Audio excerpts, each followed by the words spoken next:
پیر کامل عمیر احمد کا ایک مشہور ناول ہے۔ آج پیر کامل کی ایپیسوڈ نمبر 1 ہے۔ میری زندگی کی سب سے بڑی خواہش بال پوائنٹ ہونٹوں میں دبائے وہ سوچ میں پڑ گئی۔ پھر ایک لمبا سانس لیتے ہوئے قدرے بے بسی سے مسکرائی۔ بہت مشکل ہے اس سوال کا جواب دینا۔ کیوں مشکل ہے؟ جویریہ نے اس سے پوچھا۔ کیونکہ میری بہت ساری خواہشات ہیں اور ہر خواہش ہی میرے لیے بہت اہم ہے، اس نے سر جھٹکتے ہوئے کہا۔ وہ دونوں آڈیٹوریم کے عقبی حصے میں دیوار کے ساتھ زمین پر ٹیک لگائے بیٹھی تھی۔ ایف ایس سی کلاسز میں آج ان کا 8واں دن تھا اور اس وقت وہ دونوں فری پیریڈ میں آڈیٹوریم کے عقبی حصے میں آ کر بیٹھ گئی تھیں۔ نمکین مونگ پھلی کے دانوں کو ایک ایک کر کے کھاتے ہوئے جویریہ نے اس سے پوچھا، تمہاری زندگی کی سب سے بڑی خواہش کیا ہے امامہ؟ امامہ نے قدر حیرانی سے اسے دیکھا اور سوچ میں پڑ گئی۔ پہلے تم بتاؤ، تمہاری زندگی کی سب سے بڑی خواہش کیا ہے؟ امامہ نے جواب دینے کی بجائے الٹا سوال کر دیا۔ پہلے میں نے پوچھا ہے، تمہیں پہلے جواب دینا چاہیے، جویریہ نے گردن ہلائی۔ اچھا ٹھیک ہے، مجھے اور سوچنے دو، امامہ نے فوراً ہار مانتے ہوئے کہا۔ میری زندگی کی سب سے بڑی خواہش، وہ بڑبڑائی۔ یہ خواہش تو یہ ہے کہ میری زندگی بہت لمبی ہو، اس نے کہا۔ کیوں؟ جویریہ ہنسی۔ بس 50-60 سال کی زندگی مجھے بڑی چھوٹی لگتی ہے۔ کم سے کم 100 سال تو ملنے چاہیے انسان کو دنیا میں، اور پھر میں اتنا سب کچھ کرنا چاہتی ہوں۔ اگر جلدی مر جاؤں گی تو پھر میری زندگی کی ساری خواہشات ادھوری رہ جائیں گی۔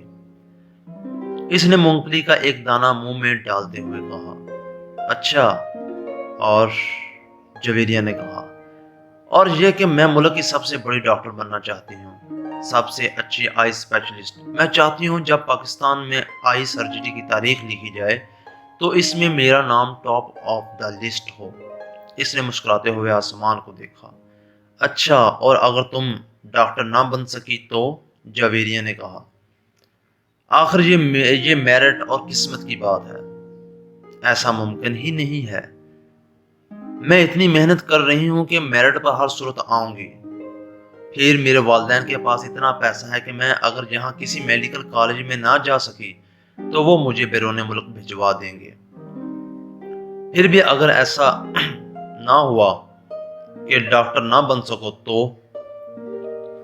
ہو ہی نہیں سکتا، یہ میری زندگی کی سب سے بڑی خواہش ہے۔ میں اس پروفیشن کے لیے بہت کچھ چھوڑ سکتی ہوں۔ یہ میرا خواب ہے اور خوابوں کو بھلا کیسے چھوڑا یا بھلایا جا سکتا ہے؟ امپاسبل۔ امامہ نے قطعی انداز میں سر ہلاتے ہوئے ہتھیلی پر رکھے ہوئے دانوں میں سے ایک اور دانہ منہ میں ڈالا۔ زندگی میں کچھ بھی ناممکن نہیں ہو سکتا، کبھی بھی کچھ بھی ہو سکتا ہے۔ فرض کرو کہ تم ڈاکٹر نہیں بن پاتی تو پھر تم کیا کرو گی؟ کیسے ریئیکٹ کرو گی؟ امامہ اب سوچ میں پڑ گئی۔ پہلے تو میں بہت روؤں گی، بہت ہی زیادہ، کئی دن، اور پھر میں مر جاؤں گی۔ جویریہ بے اختیار ہنسی۔ اور ابھی کچھ دیر پہلے تو تم کہہ رہی تھی کہ تم لمبی زندگی چاہتی ہو، اور ابھی تم کہہ رہی ہو کہ تم مر جاؤ گی۔ ہاں، تو پھر زندہ رہ کر کیا کروں گی؟ سارے پلانز ہی میرے میڈیکل کے حوالے سے ہیں، اور یہ چیز زندگی سے نکل گئی تو پھر باقی کیا رہے گا؟ یعنی تمہاری ایک بڑی خواہش دوسری بڑی خواہش کو ختم کر دے گی، تم یہی سمجھ لو۔ پھر اس کا مطلب تو یہی ہوا کہ تمہاری سب سے بڑی خواہش ڈاکٹر بننا ہے، لمبی زندگی پانا نہیں۔ تم کہہ سکتی ہو، اچھا اگر تم ڈاکٹر نہ بن سکی تو پھر مرو گی کیسے؟ خودکشی کرو گی یا طبی موت؟ جویریہ نے بڑی دلچسپی سے پوچھا۔ طبی موت ہی مروں گی، خودکشی تو کر ہی نہیں سکتی، امامہ نے لاپرواہی سے کہا۔ اور اگر تمہیں طبی موت نہ آ سکی تو؟ میرا مطلب ہے جلد نہ آئی تو پھر تم ڈاکٹر نہ بننے کے باوجود بھی لمبی زندگی گزارو گی؟ نہیں، مجھے پتا ہے کہ اگر میں ڈاکٹر نہ بنی تو پھر بہت جلد مر جاؤں گی۔ مجھے اتنا دکھ ہوگا کہ میں تو زندہ رہ ہی نہیں سکوں گی، وہ یقین کے ساتھ بولی۔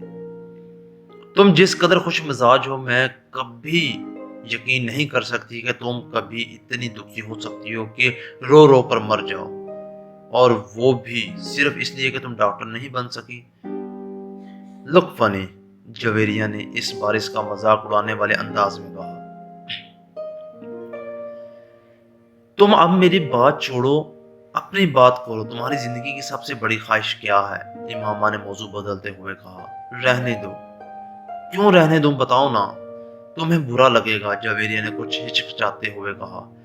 امامہ نے گردن موڑ کر حیرانی سے اسے دیکھا۔ مجھے کیوں برا لگے گا؟ جویریہ خاموش رہی۔ ایسی کیا بات ہے جو مجھے بری لگے گی؟ امامہ نے اپنا سوال دہرایا۔ بری لگے گی، جویریہ نے مدھم آواز میں کہا۔ آخر تمہاری زندگی کی سب سے بڑی خواہش کا میری زندگی سے کیا تعلق ہے کہ میں اس پر برا مناؤں گی؟ امامہ نے اس بار قدرے الجھے ہوئے انداز میں پوچھا۔ کہیں تمہاری یہ خواہش تو نہیں ہے کہ میں ڈاکٹر نہ بنوں؟ امامہ کو اچانک یاد آیا۔ جویریہ ہنس دی۔ نہیں، زندگی صرف ایک ڈاکٹر بن جانے سے کہیں زیادہ اہمیت کی حامل ہوتی ہے، اس نے کچھ فلسفیانہ انداز میں کہا۔ پہیلیاں بجوانا چھوڑو اور مجھے بتاؤ، امامہ نے کہا۔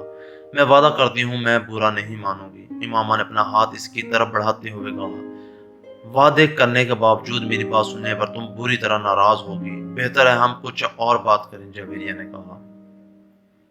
اچھا، میں اندازہ لگاتی ہوں تمہاری اس خواہش کا تعلق میرے لیے کسی بہت اہم چیز سے ہے، رائٹ؟ امامہ نے کچھ سوچتے ہوئے کہا۔ جویریہ نے سر ہلا دیا۔ اب سوال یہ پیدا ہوتا ہے کہ میرے لیے کون سی چیز اتنی اہم ہو سکتی ہے کہ میں وہ بات کرتے کرتے رک گئی، مگر جب تک میں تمہاری خواہش کی نوعیت نہیں جان لیتی میں کچھ بھی اندازہ نہیں کر سکتی۔ بتا دو جویریہ پلیز، اب تو مجھے بہت ہی زیادہ تجسس ہو رہا ہے، اس نے منت کی۔ وہ کچھ دیر سوچتی رہی، امامہ غور سے اس کا چہرہ دیکھتی رہی۔ کچھ دیر کی خاموشی کے بعد جویریہ نے سر اٹھا کر امامہ کو دیکھا۔ میرے پروفیشن کے علاوہ میری زندگی میں فی الحال جن چیزوں کی اہمیت ہے وہ صرف ایک ہی ہے، اور اگر تم اس کے حوالے سے کچھ جاننا چاہتی ہو تو کہو، میں برا نہیں مانوں گی، امامہ نے سنجیدگی سے کہا۔ جویریہ نے قدرے چونک کر اسے دیکھا۔ وہ اپنے ہاتھ میں موجود ایک انگوٹھی کو دیکھ رہی تھی۔ جویریہ مسکرائی۔ میری زندگی کی سب سے بڑی خواہش یہ ہے کہ تم، جویریہ نے اسے اپنی خواہش بتائی۔ امامہ کا چہرہ ایک دم سفید پڑ گیا۔ وہ شاک تھی یا حیرت زدہ، جویریہ اندازہ نہیں کر سکی، مگر اس کے چہرے کے تاثرات یہ ضرور بتا رہے تھے کہ جویریہ کے منہ سے نکلنے والے جملے اس کے ہر اندازے کے برعکس تھے۔ میں نے تم سے کہا تھا نا تم برا مناؤ گی، جویریہ نے جیسے صفائی پیش کرنے کی کوشش کی، مگر امامہ کچھ کہے بغیر اسے دیکھتی رہی۔ موئز حلق کے بل چلاتا ہوا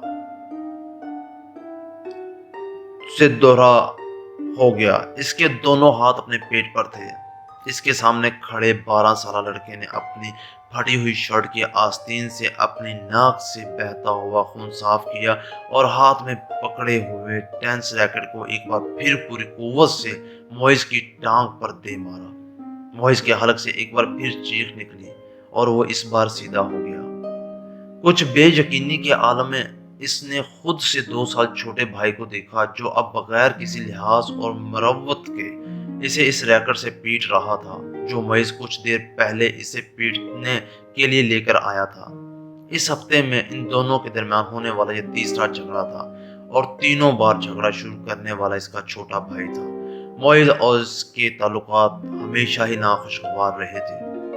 ان کا جھگڑا بچپن سے لے کر اب سے کچھ پہلے تک صرف زبانی کلامی باتوں اور دھمکیوں تک ہی محدود رہتا تھا، مگر اب کچھ عرصے سے دونوں ہاتھا پائی پر بھی اتر آتے تھے۔ آج بھی یہی ہوا تھا۔ دونوں اکٹھے اسکول سے واپس آئے اور گاڑی سے اترتے ہوئے اس کے چھوٹے بھائی نے بڑی دہشتی کے ساتھ پیچھے ڈگی سے اس وقت اپنا بیگ کھینچ کر نکالا جب موئز اپنا بیگ نکال رہا تھا۔ بیگ کھینچتے ہوئے موئز کے ہاتھ کو بری طرح رگڑ آئی۔ موئز بری طرح تلملایا۔ تم اندھے ہو چکے ہو؟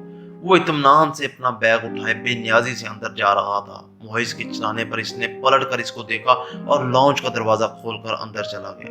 موئز کے تن بدن میں جیسے آگ لگ گئی۔ وہ تیز قدموں سے اس کے پیچھے اندر چلا گیا۔ اگر دوبارہ تم نے ایسی حرکت کی تو میں تمہارا ہاتھ توڑ دوں گا۔ اس کے قریب پہنچتے ہوئے موئز ایک بار پھر دھاڑا۔ اس نے بیگ کندھے سے اتار کر نیچے رکھ دیا اور دونوں ہاتھ کمر پر رکھ کر کھڑا ہو گیا۔ نکالوں گا تم کیا کرو گے، ہاتھ توڑو گے، اتنی ہمت ہے؟ یہ میں تمہیں اس وقت بتاؤں گا جب تم دوبارہ یہ حرکت کرو گے۔ معاذ اپنے کمرے کی طرف بڑھا، مگر اس کے بھائی نے پوری قوت سے اس کا بیگ کھینچتے ہوئے اسے روکنے پر مجبور کر دیا۔ نہیں، تم مجھے ابھی بتاؤ۔ اس نے معاذ کا بیگ اٹھا کر دور پھینک دیا۔ معاذ کا چہرہ سرخ ہو گیا۔ اس نے زمین پر پڑا ہوا اپنے بھائی کا بیگ اٹھا کر دور اچھال دیا۔ ایک لمحے کے انتظار کیے بغیر اس کے بھائی نے پوری قوت سے معاذ کی ٹانگ پر ٹھوکر ماری۔ جواباً اس نے پوری قوت سے چھوٹے بھائی کے منہ پر مکہ مارا اور اس کی ناک پر لگا۔ اگلے ہی لمحے اس کی ناک سے خون ٹپکنے لگا۔ اتنے شدید حملے کے باوجود اس کے حلق سے کوئی آواز نہیں نکلی تھی۔ اس نے معاذ کی ناک کھینچتے ہوئے اس کا گلا دبانے کی کوشش کی۔ معاذ نے جواباً اس کی شرٹ کو کالر سے کھینچا۔ اسے شرٹ کے پھٹنے کی آواز آئی۔ اس نے پوری قوت سے اپنے چھوٹے بھائی کے پیٹ میں مکہ مارا۔ اس کے بھائی کے ہاتھ سے اس کی ٹائی نکل گئی۔ ٹھہرو، میں تمہیں اب تمہارا ہاتھ توڑ کر دکھاتا ہوں۔ معاذ نے اسے گالیاں دیتے ہوئے لاؤنج کے ایک کونے میں پڑے ہوئے ایک ریکٹ کو اٹھا لیا اور اپنے چھوٹے بھائی کو مارنے کی کوشش کی، مگر اگلے ہی لمحے ریکٹ اس کے بھائی کے ہاتھ میں تھا۔ اس نے پوری قوت سے گھما کر اتنی برق رفتاری کے ساتھ اس ریکٹ کو معاذ کے پیٹ میں مارا کہ وہ سنبھل یا خود کو بچا بھی نہ سکا۔ اس نے یکے بعد دیکھ رہے اس کی کمر اور ٹانگ پر ریکٹ برسا دیے۔ اندر سے ان دونوں کا بڑا بھائی اشتعال کے عالم میں باہر لاؤنج میں آ گیا۔ کیا تکلیف ہے تم دونوں کو؟ گھر میں آتے ہی ہنگامہ شروع کر دیتے ہو۔ اس کو دیکھتے ہی چھوٹے بھائی نے اٹھا ہوا ریکٹ نیچے کر لیا تھا۔ اور تمہیں شرم نہیں آتی اپنے سے بڑے بھائی کو مارتے ہوئے؟ اس کی نظر اب اس کے ہاتھ میں پکڑے ریکٹ پر گئی۔ نہیں آتی، اس نے بڑی ڈھٹائی کے ساتھ کہتے ہوئے ریکٹ ایک طرف اچھال دیا اور بڑی بے خوفی سے کچھ فاصلے پر پڑا ہوا اپنا بیگ اٹھا کر اندر جانے لگا۔ معاذ نے بلند آواز میں سیڑھیاں چڑھتے ہوئے اپنے چھوٹے بھائی سے کہا، تم کو اس کا خمیازہ بھگتنا پڑے گا۔ وہ ابھی تک اپنی ٹانگ سہلا رہا تھا۔ شور، وائی ناٹ، ہاں کیوں نہیں؟ ایک عجیب سی مسکراہٹ کے ساتھ سیڑھیوں کے آخری سرے پر رک کر اس نے معاذ سے کہا، اگلی بار تم بیٹ لے کر آنا۔ ٹینس ریکٹ سے کچھ مزہ نہیں آیا، تمہاری کوئی ہڈی نہیں ٹوٹی۔ معاذ کو اشتعال آ گیا۔ تم اپنی ناک سنبھال لو، وہ یقیناً ٹوٹ گئی ہوگی۔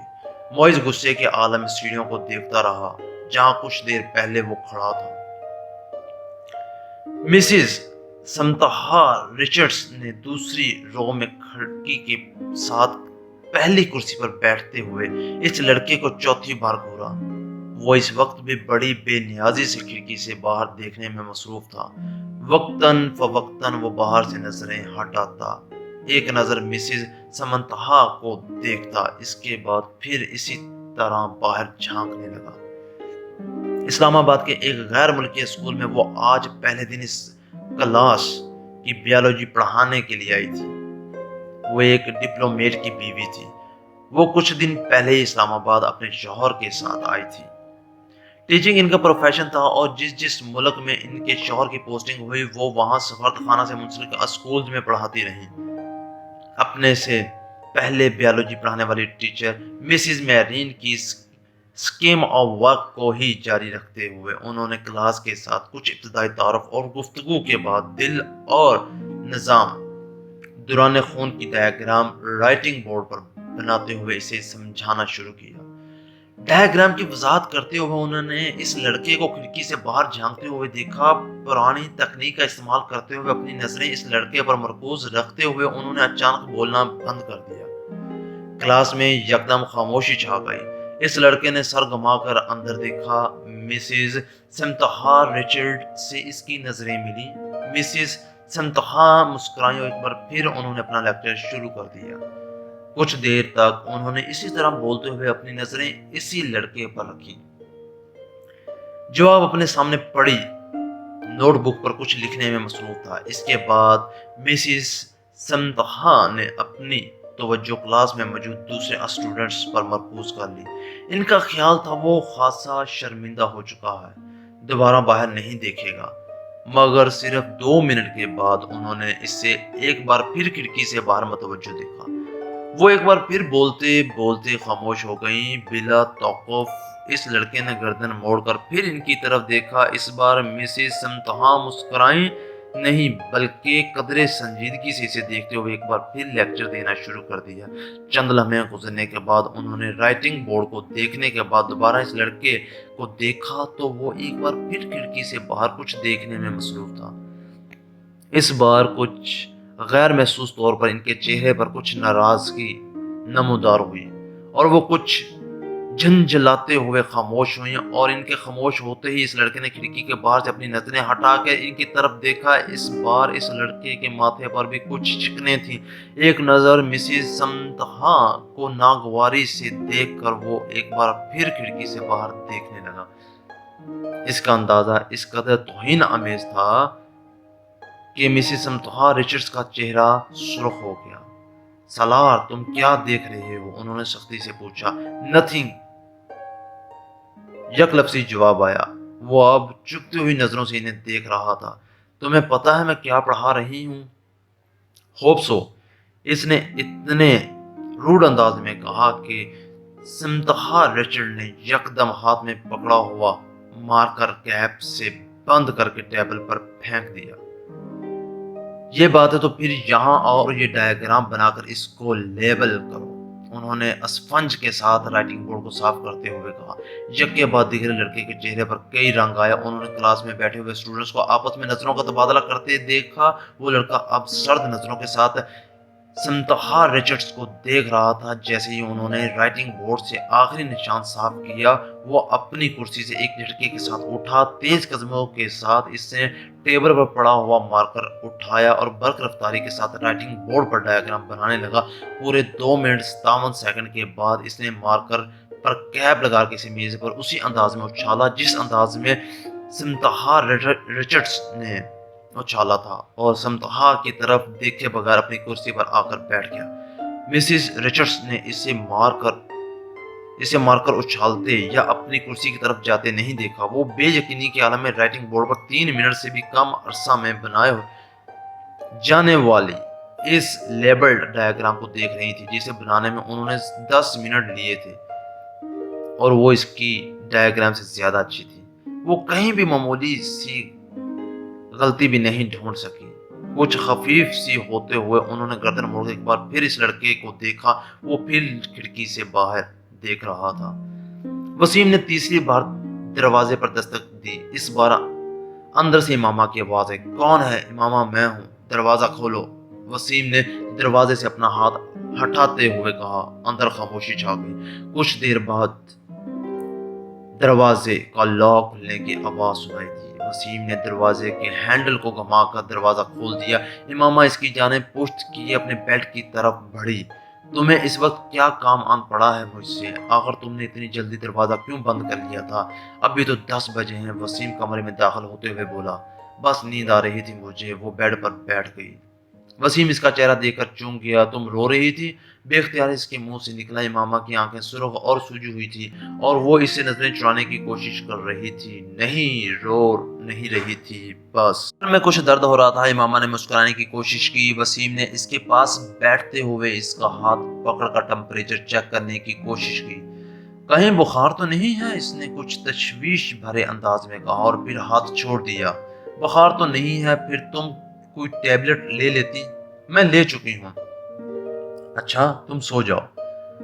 میں باتیں کرنے آیا تھا، مگر اب اس حالت میں کیا باتیں کروں گا تم سے؟ وسیم نے قدم باہر کی طرف بڑھاتے ہوئے کہا۔ امامہ نے اسے روکنے کی کوشش نہیں کی۔ وہ خود بھی اٹھ کر اس کے پیچھے گئی اور وسیم کے باہر نکلتے ہی اس نے دروازے کو پھر لاک کر لیا۔ بیڈ پر اوندے منہ لیٹ کر اس نے تکیے میں منہ چھپا لیا اور ایک بار پھر ہچکیوں کے ساتھ رو رہی تھی۔ 13 سال کا وہ لڑکا اس وقت ٹی وی پر میوزک شو دیکھنے میں مصروف تھا۔ جب طیبہ نے اندر جھانکا، بے یقینی سے انہوں نے اپنے بیٹے کو دیکھا اور پھر کچھ ناراضگی کے عالم میں اندر چلی آئیں۔ یہ کیا ہو رہا ہے؟ انہوں نے اندر آتے ہی کہا۔ ٹی وی دیکھ رہا ہوں۔ اس نے ٹی وی سے نظریں نہیں ہٹائیں۔ ٹی وی دیکھ رہا ہوں۔